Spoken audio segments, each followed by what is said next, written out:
you need to be more closely monitoring, but also like certain things are going to be addressed at certain points of time versus like a disc herniation, we can get them feeling better sooner.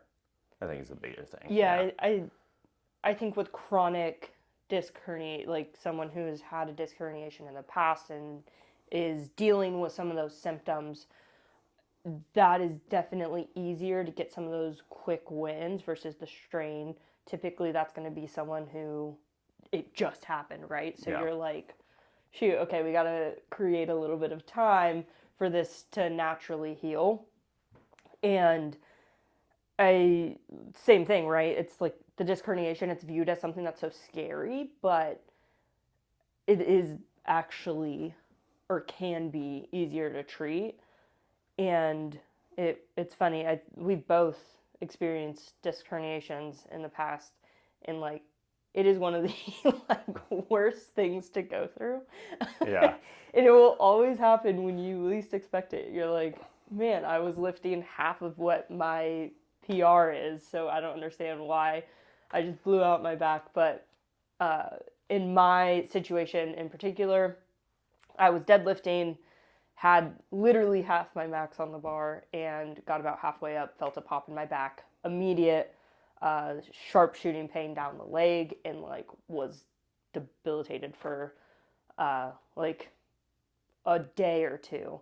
And so I think another thing that is a common misconception is resting after disc herniations and things like that. And thank God I was going through chiro school and had him too to help me out. But I couldn't imagine not having like a structure after having a disc herniation. So I feel for the people who have them and don't know where to go or don't know what to do. Yeah, going back to that disc herniation, what do you feel like, because you were in chiro school at the time, and then I might have showed you some like rehab stuff to do. Yeah. Like, what do you feel like was helpful for you at that point in time? Yeah. I remember. So I remember I called you. You were at work. And I was like literally the world was exploding. Like, this Yeah. is like drama. If you know me, my drama levels can get real high. And so called you. He got back. What he did ended up picking me up, and then we drove around to a mall and walked the mall. Like he was like, "You have to walk. Like you have to just move." And we ended up walking that, and we did that for the next 3 days, and it was miserable getting up and down. But once I started walking, it started to feel so much better. And I think when it happens, right, at first you're so scared, you're like, any increase in pain is like, I need to stop. But I think having the knowledge of like, hey, if I keep walking, it's gonna start feeling better, and the pain levels will dip down. I think that was a game changer, at least in the first like 48 hours. Yeah, and I think a lot of people are like, as soon as that happens, they're like, let me pop a Tylenol or let me pop an Advil and see if that helps. And then the next step is like, okay, it's not helping. Let me go to the doctor. And so the main like takeaway from that is like you didn't do either, right? Correct? No, I don't think I did. Yeah. So Yeah, I don't think I did. like, and with that in mind, is like you don't need to do these things. There's active solutions to it. Ultimately, the best way that you probably rehabbed is yes, the walking component. There's probably like some rehab stuff as well, exercise that help support the spine and create some temporary relief there. From there, ultimately, like, did you stop deadlifting after that? I did not. No. Yeah, no, Yeah. you didn't.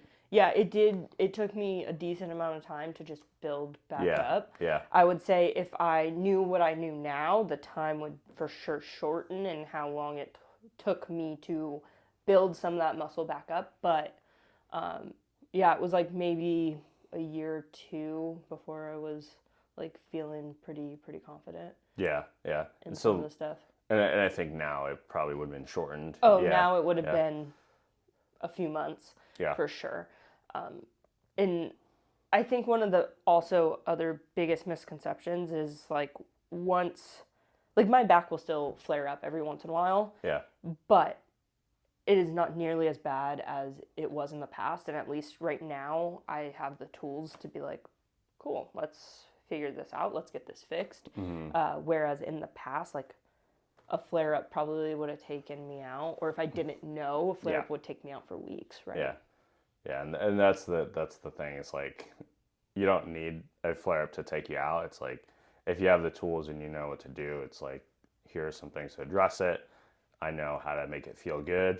Then I can go to train. Training is going to be the big adaptation that I need to create that like long-term resiliency. So I think that's good. And for me, it's like, it's funny because my back injury was pretty awful, and during that time I didn't skip a day of the gym. I remember still like it felt like I like ripped my butt literally in half. Like it just, I didn't know what was going on. I And literally, you were eating Taco Bell? no. Like I thought I tore a muscle. Like it just felt different. But to give you like backstory, it was when I was not conventional deadlift, so not like a normal deadlift, but like a sumo deadlift. And a lot of people think, oh, you're a lot safer in a sumo deadlift because it's not going to put a lot of pressure in the back. I never had a back injury, never had back pain before I started sumo deadlifting. So just to kind of like give you some context on that.